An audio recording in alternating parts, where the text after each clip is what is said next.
On peut peut-être démarrer sur une petite remarque. Pendant tout le temps où le régime était tout puissant, les images qu'il transmettait et qu'il essaye de continuer à transmettre, ce sont des images à message tellement simple que c'est rudimentaire. C'est-à-dire que ça considère que le public, les gens qui sont censés regarder ça, sont tellement nuls qu'il faut leur faire du b.a.-ba sans aucune complexité. Il faut voter pour machin, s'il y a un vote. Il faut être avec machin, avec le pouvoir, parce que les autres, c'est les méchants. Il y a les bons et les méchants. Il n'y a aucune complexité. On considère que le public n'est pas capable de penser par lui-même. Et cette révolution, qui, comme toutes les révolutions, comporte le volet révolution culturelle, et la révolution culturelle, c'est pas quelque chose qui peut revenir en arrière. Ça n'arrive pas que ça puisse revenir en arrière. Elle peut ne pas gagner politiquement, ou tout au moins pas tout de suite, mais en ce qui concerne le changement culturel, le changement des mentalités, le changement de la manière de voir, ça c'est du définitif. Il y a des artistes, je connais un artiste qui était artiste depuis avant la Révolution, et qui m'a dit tout d'un coup, j'ai compris que même si je voulais faire le portrait de Bachar, je pourrais faire comme je veux. C'est-à-dire, il pourrait y mettre toute la complexité de sa pensée dedans. Et ça rejoint ce que disait Hala. Il y a un changement radical. On peut penser soi-même. Et un des messages que j'ai reçus là, il y a quelques jours d'un monsieur qui s'appelle le frère Jacques, qui est un petit frère des pauvres, qui est un vieux monsieur qui vit encore à Damas. Il m'a dit, ce qui est insupportable, c'est pas de recevoir n'importe quand des bombes sur la tête, il y en a tout le temps, ça nous fait pas peur. De toute façon, si on meurt, c'est plutôt parce qu'on est attrapé à un contrôle. C'est ce regard qui est partout, qui nous poursuit, de toutes ces photos de Bachar qui sont partout, particulièrement pour cette soi-disant élection. Il dit, c'est devenu totalement insupportable, on devient fou. Et ça, c'est fini, ça n'est plus acceptable. Quoi qu'il arrive, ça n'est plus acceptable avec ce Bachar ou avec un autre. Voilà. Et donc, il y a un changement dans la manière de voir les images, c'est absolument certain. Et les images telles qu'elles ont été faites changent notre regard, et changent le regard, y compris ici en Europe, sur la manière de voir les conflits, sur la manière de voir ce qui se passe. C'est une fierté de parler ici avec vous. Je vous remercie vraiment de votre matinée, très intéressante et culturelle.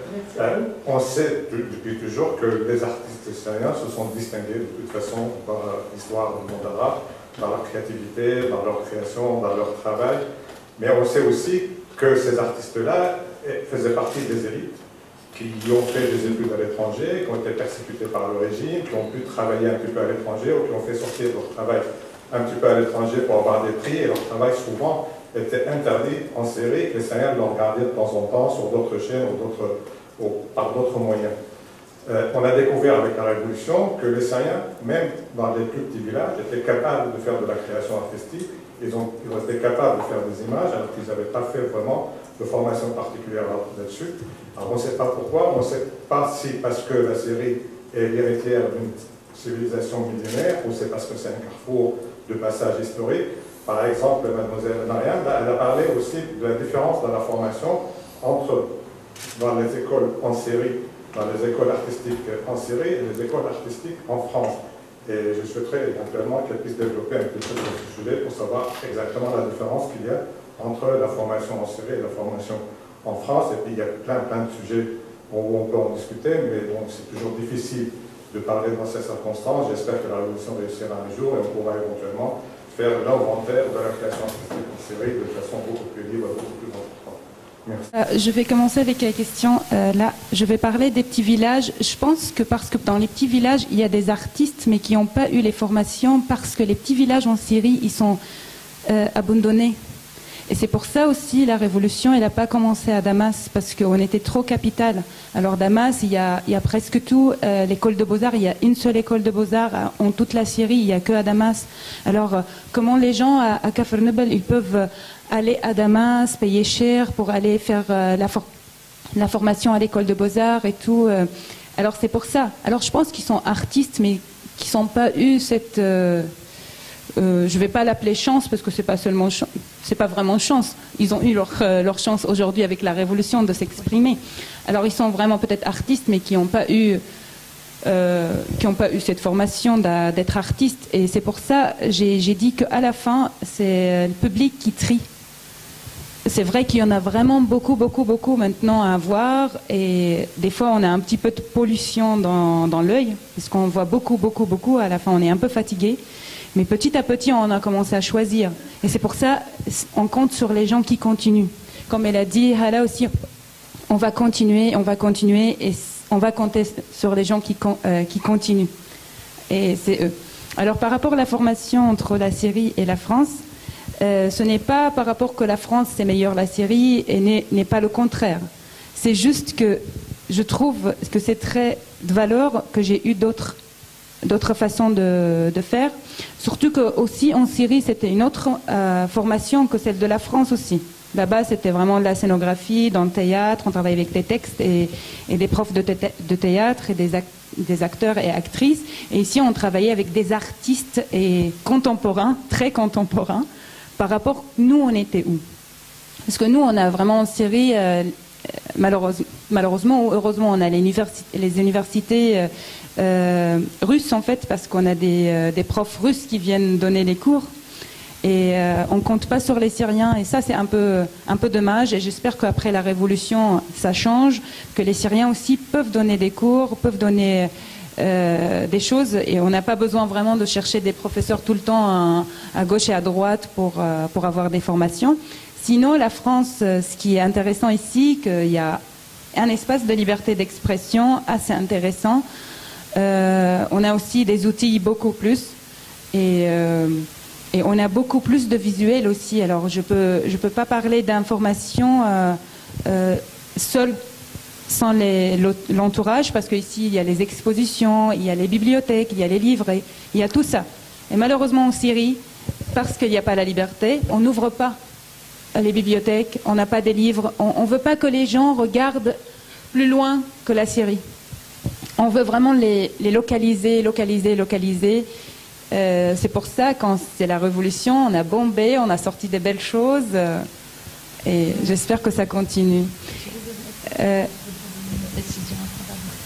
Je veux juste réagir à propos de ça, parce que d'abord, moi je pense que pour la formation, surtout pour les écoles des beaux-arts, il y a plusieurs écoles des beaux-arts, pas seulement à Damas, maintenant il y a à Alep, à Latakia, mais il y a eu un changement radical pendant 20 ans. Parce qu'au début, il y avait vraiment un travail énorme avec des grands artistes comme Mahmoud Hamad, comme Fateh Mdares, qui étaient des profs, Rayas Al-Akhras et tout. C'est-à-dire des artistes libres qui faisaient un travail énorme avec leurs élèves. Mais avec le temps, le danger qui a commencé à sortir de ces écoles, comme avec l'école d'art dramatique aussi, et l'État a tout de suite, le régime et même il y a eu des grèves à l'école des beaux-arts, il y a eu toujours un mouvement politique, artistique très intéressant. Mais avec le temps, le régime, quand il se rend compte du danger, il met tout de suite la main. Donc les profs sont devenus des membres du parti Baas. Est devenu la règle qu'il faut que tu sois membre du parti Baas avant que tu sois artiste pour être prof. Et avec le temps, tout a changé. Par exemple, il y avait un modèle nu, bien sûr, dans les écoles des beaux-arts, dans les ateliers. Et là, le modèle est habillé et même voilé. Donc, mais c'est un exemple qui fait mal au cœur. Quand je vois ma fille qui a 13 ans, elle avait accès à des ateliers ici pour faire des stages avec un modèle nu.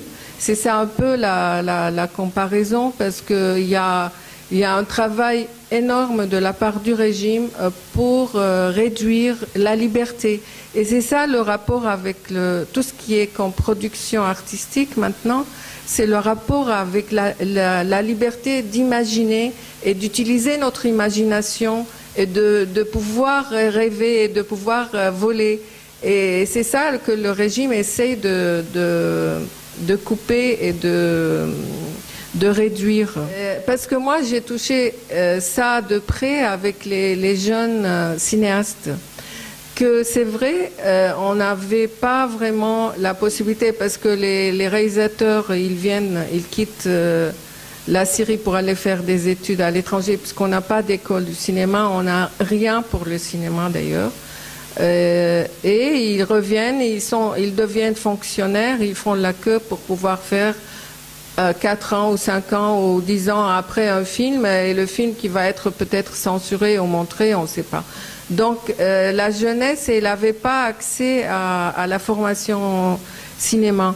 Mais ce qui s'est passé avec ces jeunes manifestants, par exemple, qui ont commencé à nous envoyer les petits films ou les petits moments filmés sur YouTube, c'est des gens qui ont découvert pendant le risque de mourir, parce qu'il a filmé 5 minutes pendant la manifestation, il prend le risque et il risque vraiment de mourir, mais en même temps il apprend que c'est un travail qu'on peut faire, on peut montrer, on peut mettre du son, on peut diffuser, on peut dégager des émotions, on peut donner des informations. Donc c'était vraiment une école du cinéma pour ces jeunes-là pendant la manifestation, pendant le travail sur le terrain de tout ce qui est préparation, et puis comment on se cache, et puis comment on montre pas c'est qui a fait l'image et tout. Et il y avait, avec ce travail, il y avait une volonté d'apprendre, et du coup moi j'ai participé aussi avec beaucoup de plaisir et beaucoup d'intérêt à des stages pour former ces gens-là, pour qu'ils sachent comment on améliore le cadre, comment on profite de la lumière, comment ne pas bouger la caméra, comment il faut bouger ou il ne faut pas bouger. Donc des principes de travail, mais qu'ils avaient la liberté après de faire tout ce qu'ils veulent. Je veux dire qu'on découvre qu'on a envie de faire, on découvre qu'on a besoin de faire et qu'on a la possibilité de faire.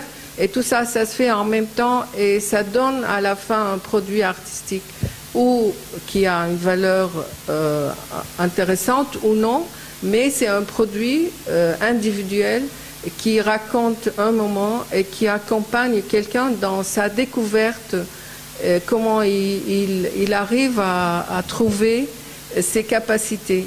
Et je pense que c'est à tous les niveaux, pas seulement, j'ai donné comme exemple le cinéma, mais c'est à tous les niveaux, c'est pareil. Et à l'écriture, et à la poésie, et au théâtre, ça continue partout et à tous les niveaux. J'aimerais bien demander à Myriam la façon dont elle a travaillé sur les posters nés après les attaques chimiques. Et si le début d'analyse qu'elle a fait de ça est disponible, visible quelque part. En fait, l'analyse, il n'est pas encore sur Internet, mais on peut régler ça.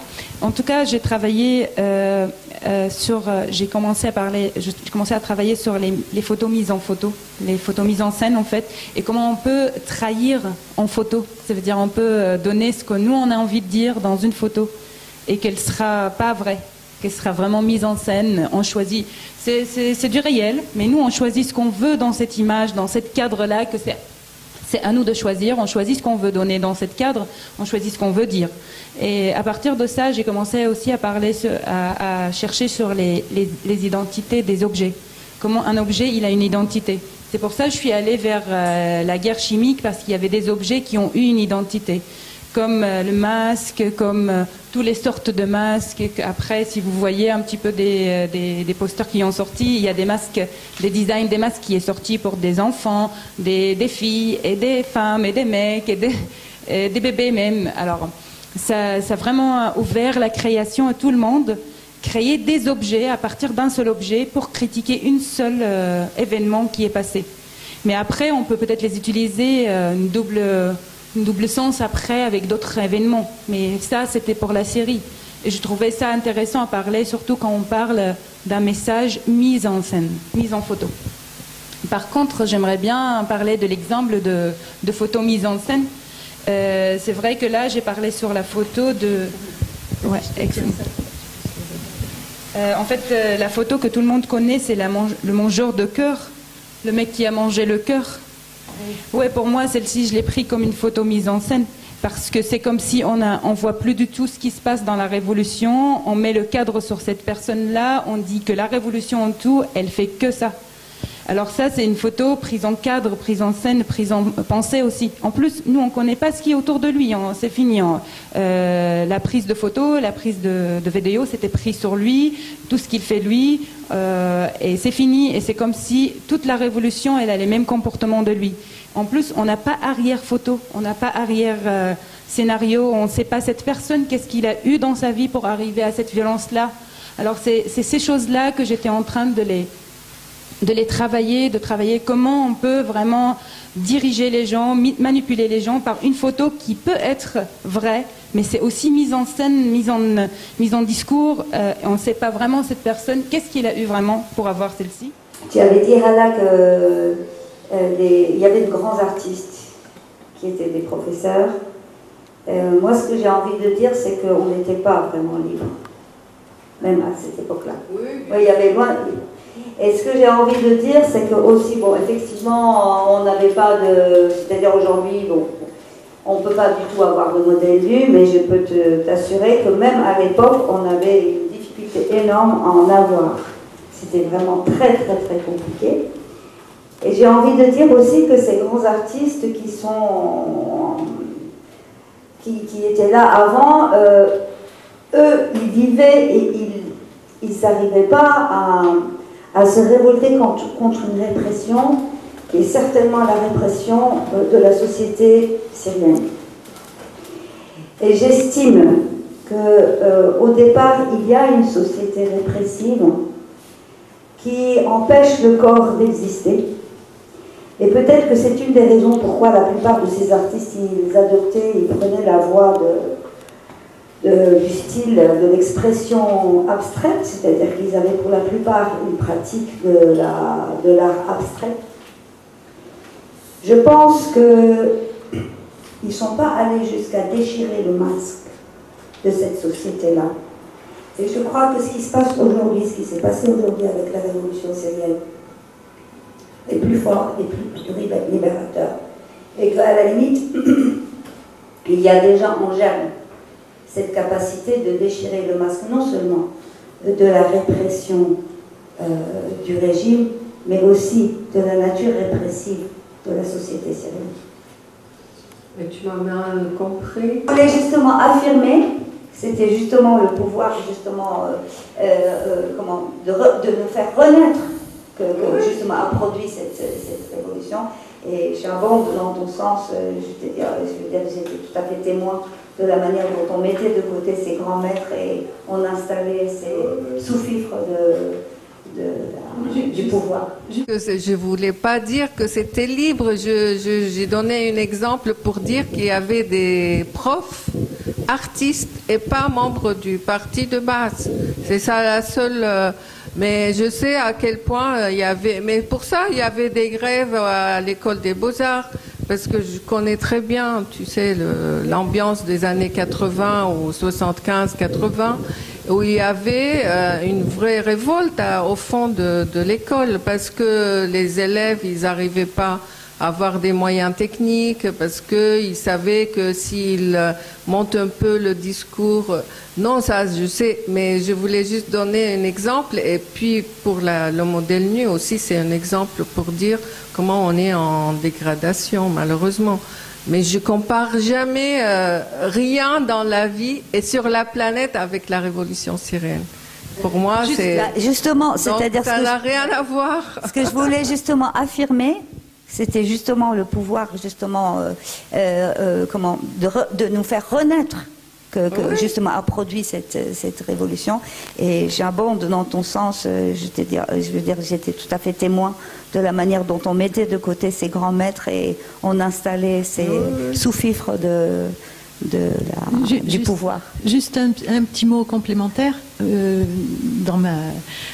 Ayant été professeur à une école d'architecture qui a quand même quelque chose à voir avec la création, parfois, je peux assurer une chose, c'est que les étudiants, ils sont comme partout ailleurs dans le monde, sauf que manque d'informations, parce que c'est bloqué, pas de bouquins, qui a été légèrement compensé par le fait qu'il y a des télévisions et des choses comme ça qui n'ont pas pu être empêchées, même avant la Révolution. Ce qui fait que les jeunes, ils ont su qu'il existait quelque chose à l'extérieur, ce qui n'était pas tout à fait le cas auparavant. Tardivement, bien sûr. Et donc, ils ont su qu'il y avait quelque chose. Mais la structure même de l'enseignement supérieur, l'autre aussi, mais la structure même de l'enseignement supérieur est complètement sclérosée, mais totalement sclérosée. Et quels que soient les professeurs aussi, et comme les artistes d'ailleurs, quelle que soit leur qualité personnelle, quelle que soit leur culture personnelle qu'ils ont pu acquérir par ailleurs, ils ne peuvent rien sur la structure de cet enseignement sclérosé. Et le seul objectif des gens quand ils rentraient dans l'enseignement supérieur, c'est qu'est-ce que je vais avoir comme note, quand est-ce que je vais avoir mon diplôme et comment je vais pouvoir être fonctionnaire de Dieu sait quoi. Et tout était fait pour encourager ça. D'où une grande vulgarité, on peut dire, une grande veulerie où les étudiants, il faut être avec tel prof parce qu'il est plus puissant que celui-là. Qu'est-ce que vous aimez? Je vais faire ce que vous aimez. Aucun esprit critique. Mais les jeunes eux-mêmes, ils sont normaux. Et notamment dans les villages, et là où il n'y a pas d'enseignement supérieur, je pense qu'ils avaient un plus par rapport à ceux qui, de par leur milieu social, allaient automatiquement à l'université. Et ces jeunes, c'est ceux de Capharnaüm, c'est ceux des villages, qui par les systèmes sociaux, les systèmes des télévisions, les satellites, etc., ils ont eu connaissance, comme les autres, qu'il se passe quelque chose dans le monde dont ils sont exclus. Donc le moment où ils ont pu sortir leur énergie, leur créativité, parce qu'il y a une énorme créativité, elle a pu s'exprimer indépendamment de la sclérose de l'enseignement supérieur. Et là, je parle que de l'enseignement supérieur. Combien de fois il m'est arrivé d'être sollicité par des jeunes que les parents pouvaient envoyer à l'étranger en disant faites-moi un papier comme quoi je suis un bon élève, je ne sais pas quoi, pour pouvoir m'inscrire à Londres, je ne sais pas où. Et moi, je dis mais enfin, il est nul, ce pauvre garçon, qu'est-ce que je vais écrire ? Et finalement, je le faisais en me disant, c'est sa chance, qui tente sa chance, peut-être ça marchera. Et dans la plupart des cas, le gars ou la fille, aussitôt sorti, aussitôt dans un autre milieu, un milieu où il peut dire ce qu'il veut, chanter dans la rue ou bien lire le bouquin qu'il veut, il devenait, comme les autres, aussi créatif. Ils avaient été étouffés partout, y compris par les milieux familiaux, mais c'est ça, c'est la sclérose fondamentale de l'enseignement qui est fait, qui est digne des écrits de Dostoïevski. Le lieu et le contexte, il influence la création, ou si pour vous la création et tout ce qui se passe en ce moment était déjà présent, mais on a juste permis aux artistes de pouvoir montrer ce qu'ils savent faire, ou si c'est vraiment aussi la révolution qui a pu insuffler quelque chose.